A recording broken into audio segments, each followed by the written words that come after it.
I'm Michael Fox, and this is the Prospector Podcast. And I have two guests joining me today. From Prismo Metals, I have Alain Lambert, the CEO, and the Chief Exploration Officer, Dr. Craig Gibson. Welcome, gentlemen. Thank you, Michael. Thank you for having us on your podcast, Michael. Yeah, I'm excited to do this because there's been some interesting news coming out of Prismo. But the original projects are pretty exciting as well. So, Alain, let's start off as I always do with companies. Let's give them the 10,000-foot view of the company and what it's doing. Great, thank you for that. So Prismo Metals, as you said, we have two projects that investors would be aware of, quite knowledgeable about. One is a silver prospect in Mexico called Palos Verdes, and that was the qualifying property when we went public. So our shareholders are quite knowledgeable about it. It's a silver prospect that after we went public, we drilled. We're up to about 7,000 meters of drilling, and then we became surrounded on three sides by Vizsla Silver, a company that's well known to your audience, Michael, I'm sure. And they're also our largest shareholder. We have a relationship with them, and our hope and expectation for the development of this project is, as indicated in their news releases and corporate presentation, is to Vizsla get to the northeast part of the district and it's one of the areas that they prioritize for exploration, and hopefully they'll be doing the next phase of drilling. So we're waiting for that to happen. Can't tell you when, but certainly that's our expectation. The other project that investors know Prismo about, or they know us for, is the Hot Breccia copper project in Arizona. Hot Breccia is really in the heart of the famous Arizona copper belt. All of the majors are in the area, from Freeport to Grupo Mexico to BHP, Rio Tinto. And that district is becoming even more known by investors because Resolution Copper, which is a joint venture between Rio Tinto and BHP, is just about to get permitted. They did a deal with the Trump administration, and I think that the final T's are going to be crossed and I's dotted sometime before September. And that's going to be big news for copper in Arizona. And we also have heard about tariffs, 50% tariffs on copper imports. And we're really at the center of all of that action. And last thing I say about that joint venture between BHP and Rio Tinto, Resolution Copper is the largest on-mine copper deposit in the world. So those are the, call it, historical projects, Michael. Yeah, and there has been an emphasis put on by the current U.S. administration to get copper mining and processing done in the United States. The 50% tariffs are just the latest efforts into those processes. But as you mentioned, Resolute Copper, that permit is also key to putting more and more of a focus. And you're kind of in elephant country as far as copper goes in that part of the United States. So, Craig, tell us a little bit more about the Breccia property and why it's so significant. So Hot Breccia is contiguous to the Christmas mine, which is a mine that's no longer in operation but owned by Freeport. And Hot Breccia has had some drilling in the 70s. So I will maybe ask you, Craig, to expand on the work that was done historically on Hot Breccia and why you're excited about it. Well, Hot Breccia is a very interesting project. It's right in the, as you said, right in the middle of the Arizona copper belt. And, most of the other mines in the area, or large mines, have been in production for, let's say, over 50 years and have had small-scale production for, let's say, 100 years. So, and Hot Breccia like Resolution that you mentioned, is a deposit that is hidden underneath cover rocks. So it hasn't been mined before. Most of the other outcropping deposits have been mined and are still in production, again, after 50 or 70 years. And Hot Breccia is important because this was work done by Kennecott, which is one of the majors, now Rio Tinto, in the 70s. So it has had no exploration done since the mid 70s. The deposit was mapped and sampled by a Kennecott geologist, and then they drilled a few holes. The best results there were about 60 feet with 1.4% copper and 4.7% zinc. And that was at about 2,900 feet depth. Another intercept was 1.7% copper with a little bit of zinc, again, at relatively deep at about 2,300 feet. So it's a deposit that was looked at by a major company. They dropped it later when the copper price fell in the early 80s. And again, it has never been looked at again. And so we came in there with after optioning it from Walnut Mines and Infinitum Copper. And we've done some little work there. And the main thing we did to advance the project was a CTEM airborne geophysical survey. And this survey defined a large conductive body underneath this area of past drilling that I mentioned before, underneath it and off to the side of it. And so we think we have a potentially large copper deposit that's hidden by post-mineral volcanic rocks. And it's similar to Resolution. That's a very large deposit that was not mined in the past because it was hidden by younger rocks. So we think we have a similar situation and a chance to have a pretty good home run on this one. It's got all the indications we need, and now we just need to put a drill hole into it. Wonderful. What's the distance between you and Resolute? How far away are they from your project? We're about 40 kilometers from Resolution, right in the same belt. Okay, so it's close. It's close enough for similarities to be expected. The one thing I find always interesting, and I've had this conversation with many miners, and it's a common theme where a major's had a piece of property, they've done minimal exploration, and they just let it go. And someone like yourselves come along with newer eyes years down the road, and all of a sudden you've got a real good property and opportunity on your hands. How does this keep happening to these major companies? Are they just too big and they can't juggle all their projects at the same time? But I guess their loss is your gain, right?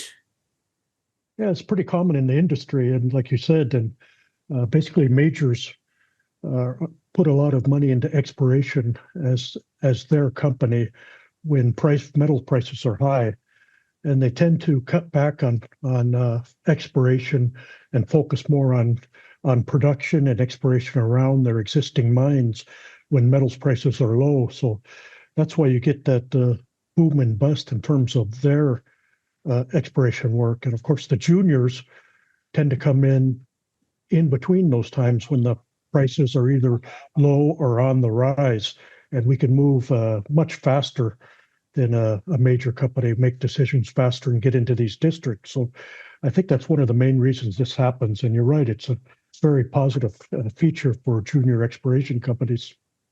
Yeah, so let's go back to the project. You've done the V10, you've discovered a large area of conductivity. So I'm guessing the next stage is that you're going to start to drill this and see how deep and how accurate the V10 was. That's right. We have a plan to drill about 5,000 meters on it. And we actually started this plan when we first acquired the project before we did the CTEM. So we permitted 10 sites around the project where we had access, existing road access from the 70s. And I think that was pretty fortuitous and good thinking ahead, because after the CTEM survey, it showed a much larger footprint for the anomaly than we originally had information for in the historical drilling. And also we did an AI study, an artificial intelligence study using the locations of drill sites, the ZTEM survey, all the sampling that we did to figure out, okay, what were the best areas for drilling if you have a limited number of meters you can do, and came out with 3 preliminary primary sites that are most important. And those 3 sites are widely spaced to test the most surface area for this anomaly. And we have drill sites permitted in these areas. So the plan is to drill 5,000 meters as soon as we can raise the funds to do so. And that would be probably 4 holes, let's say 4 deep holes to test this mineralization. Okay. You learned from the previous people's work. So they had put a couple or a few drill holes on this property, and you've said that the VTEM shows that this deposit is open below that. How deep did they go, and how much deeper do you think you need to go before you hit the VTEM results? Well, that's one of the interesting things. The drill holes in the 70s were up to about 3,000 feet. So they went to almost a kilometer depth. But the most interesting holes were on the east side of the ZTEM anomaly, and actually correspond with a magnetic high, a magnetic anomaly that surrounds the conductive body. And we think that means basically these magnetic highs are associated with the skarn deposits, which is what was drilled by Kennecott. They drilled a skarn starting at about 600 meters and going to 800 or 900 meters depth. And we think that mineralization is associated with the copper mineralization that we're looking for, but it's off to the edge of it. So we potentially could have copper mineralization starting at 400 or 500 meters depth and going up to 1.5 kilometers. And the ZTEM, indicates right about 1 kilometer depth is a good test for this deposit. So our goal is to drill between 800 meters and 1.2 kilometers, see what we come up with. And of course, if there's mineralization at 1.2 kilometers, we'll extend as much as 1.5 kilometers, but we'll have to see what comes out of the drilling. Yeah, so essentially you're looking at putting about 4 to 6 holes in the property to test that the VTEM is accurate. Yeah, we're thinking 4 holes to do this program, and it's a very preliminary start, but we're basically testing a new theory based on the older historical data. So we think we have a target that was just clipped on the edge of it by the historical drilling. And there were some indications, we don't have all the data from those drill holes, but we have their first hole that Kennecott drilled. We have the entire drill log and their assays, plus an interpretation by the geologist who logged it, who happens to be the same geologist that put the whole model together for Kennecott. So he thought that this drill hole hit skarn mineralization, which they could see in fragments in the breccia at the surface, but also it hit mineralization in the intrusive rock, which was not known before. So we think we have the potential mineralizing intrusion, which we picked up in the ZTEM conductive anomaly, basically off to the side of the skarn mineralization. So it's going to be very exciting to drill a hole into this, and maybe a new major deposit that in a historically significant district. Yes, it would be. And then you've got people like Resolution already leading the permitting charge that just should help you guys out further down the road. What else did you learn from the historical work that had been done on the property, and how is that moving you forward, you to see more modern technology than was available at the time?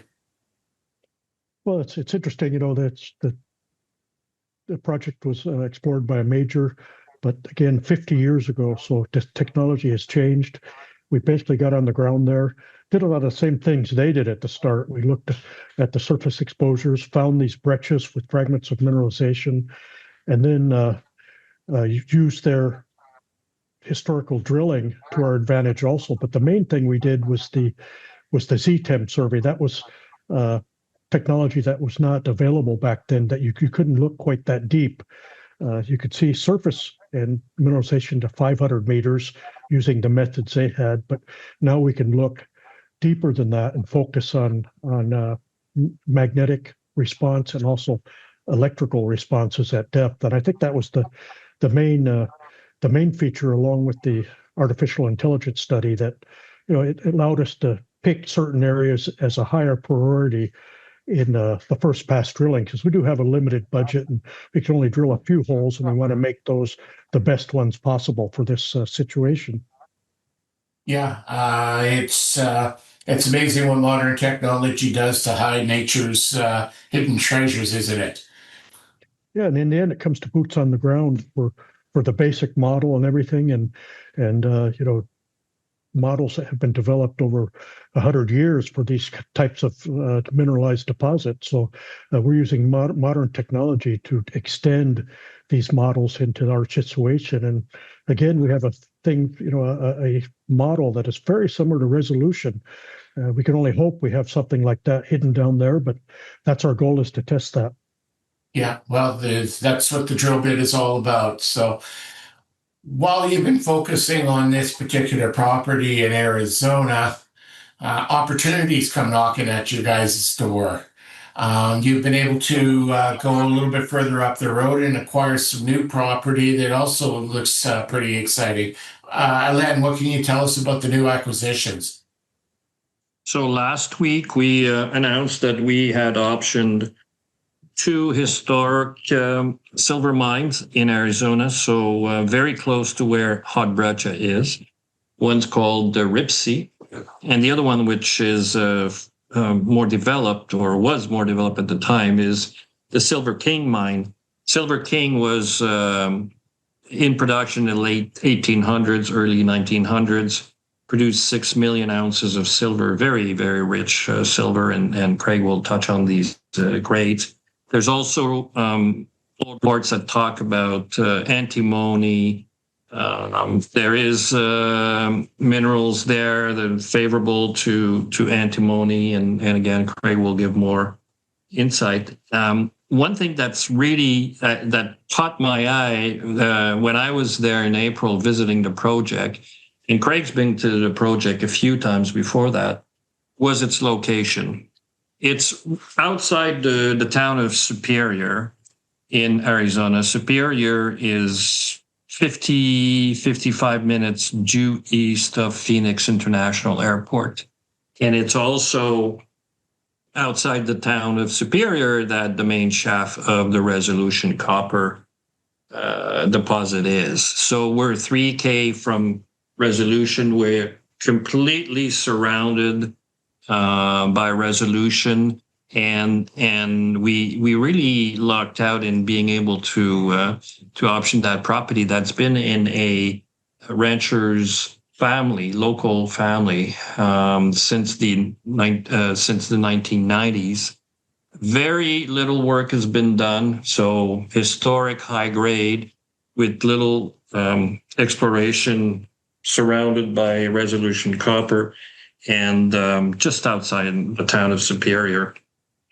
And the access is in such good shape. I could go there with my Jeep Cherokee.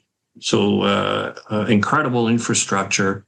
And as I said, Craig has been there. He's done some sampling in the past, so he's very, very familiar. And Craig has been talking to me about Silver King for just about 2 years now.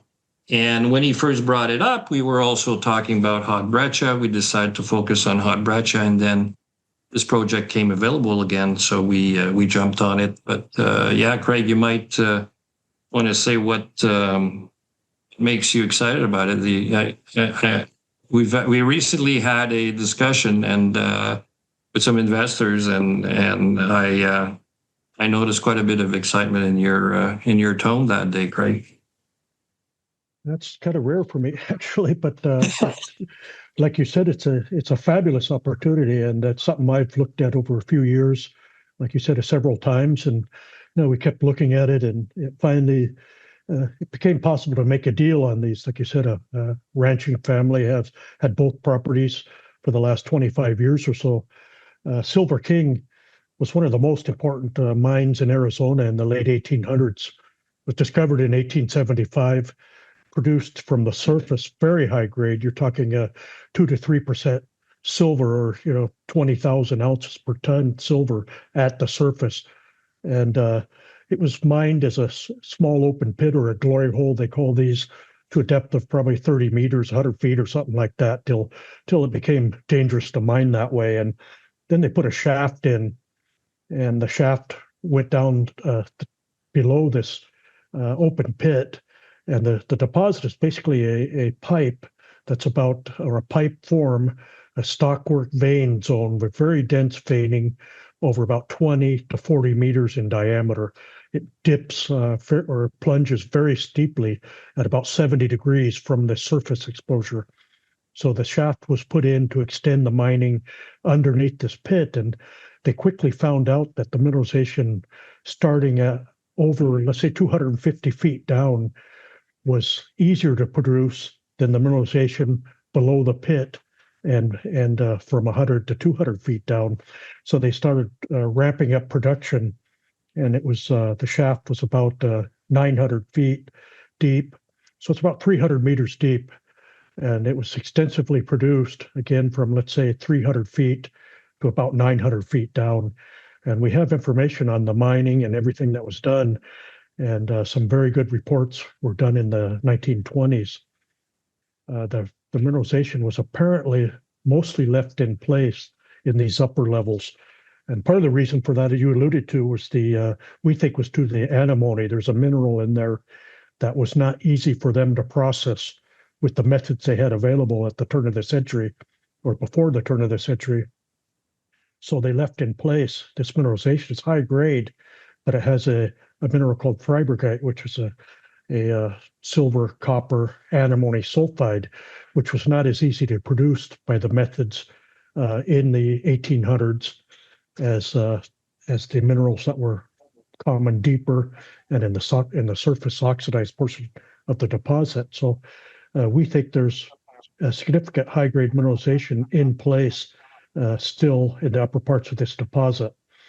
The other interesting thing is around this, it was described as a pipe with dense stockwork of veining, but nobody said much around that. It's hosted by a quartz diorite porphyry, which is basically the same host rocks in the copper deposits in the region at Resolution, at Hot Breccia, at Ray, and some of the other very large copper deposits. So we think the mineralization may grade outward into lower grades around this pipe, and it has never been tested.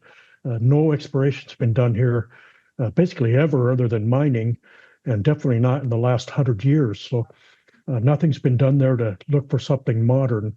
As the family ranching family that owns it put it into small scale production in the late 1990s, and they did a little bit of work. They dewatered the shaft, rehabilitated it to gain access to the 100 and 250 foot levels, and did a little bit of work, a little bit of production.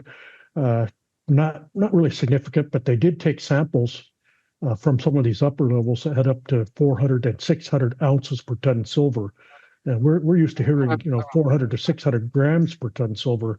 These are 400 to 600 ounces per ton silver, or you're talking, 18,000 ounces per ton, 18,000 grams per ton silver in some of these samples. So we don't think that's the average grade. The deposit is known to have produced 20 to 60 ounces per ton average grade in the past, but we think there's high grades left in there, and we want to get in and do some exploration. And again, nothing's been done there, so we're going to do surface mapping and sampling. And unfortunately, you can't really see much on the surface because the open pit they mined on has been filled in, And right now, we don't have access to the underground working, so we're going to map and sample the surface, see what we think the structural situation is there, and then we plan on drilling about 1,000 meters of drill holes. Again, these are very shallow holes; they're 100-meter holes and less, 30 to 100 meters. So we can do a lot of drilling, and we want to test this pipe-like body, which we have a good idea the orientation and position of it in the subsurface, and then drill holes adjacent to the pipe-like body to test for lower grade mineralization. And there's not only silver there, there's gold there, there's copper, and also lead and zinc. So we want to test all this with a modest drill program. I think we'll get a lot of bang for our buck out of that program, and we think we can also dewater the shaft at least down to the 100 or 200-foot level with very minimal work. It has a submersible pump in place. All we need to do is hook up a generator to it, pump it out, and we hope to be able to gain access pretty quickly to look at some of the mineralization in place and confirm that it wasn't really mined in the past. And that's our goal for the next 3 months or so. Yeah, it's exciting when you get on to what's essentially virgin ground. There's been a little bit of work done, a little bit of mining done. Couple of things that grabbed my attention as you were explaining this, and two thoughts that crossed my mind. It's just over the border in Mexico. We have these huge high-grade silver mines where the veining runs out, and then you have, like you described in that shaft, a blob of really high-grade silver. Is it possible that you could be dealing with a structure like that on this property? It's possible, from the data we have from the 20s, everybody who looked at it has said that they can't figure out exactly how it formed. It's just a dense stockwork in this pipe form. It's not really a pipe in terms of a intrusive pipe. It's a structural feature. And unfortunately, like I said, nobody in modern times, especially technical geologists, hasn't been able to look at this. So since the 20s, the family had it open. They did a little mining. I've seen some pictures, and it's hard to see what it is. But I really want to get underground and look at it and see if we can figure out how it formed and see whether there is potential for veining along strike, high grade veining. We don't know the orientation right now because we haven't done the work, and that's our first goal: is what are the orientations of the structures and veining at the surface around this thing. There's some historical references to other breccias and other veins. There's lots of numerous small workings in the area, and we're going to be looking at those too and seeing what information that gives us for future work and exploration. I might add also, Michael, to talking about silver and the type of deposit, that one of our advisors, also one of our very large shareholders, Peter McGaw. Peter lives in Tucson, which is an hour 25 on nice roads to the property. So one of the things that Craig and I are looking forward to is to having Peter on the property. Once we've done the initial mapping and started drilling, certainly we'll have Peter on the ground to help us guide our exploration. And that's a huge asset to your company. Peter McGaw is probably the biggest expert in the type of silver deposit that I was referring to in Mexico, having discovered Fresnillo, which just got recently sold to Pan American Silver, amongst other deposits along the way. So kudos to having him on board. The other thought I had as you were describing this, though, and it's not geographical, but I keep thinking of some of the deposits that happen in northern BC in the Golden Triangle, which are predominantly silver deposits. But if you go deep enough, they start to strike copper. And given your close proximity to Resolute, is that a possibility here, or are we dealing with completely different rock? And I'm showing my geological ignorance. Well, that's a great question because that's the third exploration target I didn't really talk about. And I talked about the high grade pipe body that we want to test and the potential lower grade mineralization around that. But as I said, the host rock of this thing is an intrusion very similar to the intrusions in the copper deposits in the region in this whole area. So we think that this silver deposit may be related to a copper deposit, but possibly the Resolution deposit itself. Resolution was discovered because they had a high grade copper and also other metal deposit nearby. They worked that to great depth and then explored lateral to that and found Resolution. So very well could be a related mineralization, and that would be our next step after this first program, is to explore for the copper mineralization, potential copper mineralization at depth. Perfect. Well, between those two properties, you guys are going to have your hands full with lots of work and lots of new things to discover about them. If people want to continue to follow these stories, how best they do so, Alain? Well, we tend to be when we're doing exploration to be to communicate frequently. We have a very good social media presence on all the main channels. Probably LinkedIn and Twitter are the most active, and then we have a YouTube channel. So we're very active producing videos, some short videos explaining the projects, and so certainly we'll be showing videos of Silver King to people, but also long form interviews. And then you can also go to our website, prismometals.com, and sign up for our news releases. Wonderful, gentlemen. Thank you very much for joining me today. There's a lot of excitement to be looking at in the future, and I can't wait to see what the results show about either of these properties. It sounds like opportunities knocking, and it's going to kick down your doors. Thank you, Michael. It's been good. I agree. Thanks for having us. Thank you. The Prospector News podcast is for educational purposes only. The opinions expressed are those of the participants and are not to be taken as investment advice. Listeners need to do their own due diligence and seek advice of a licensed investment advisor.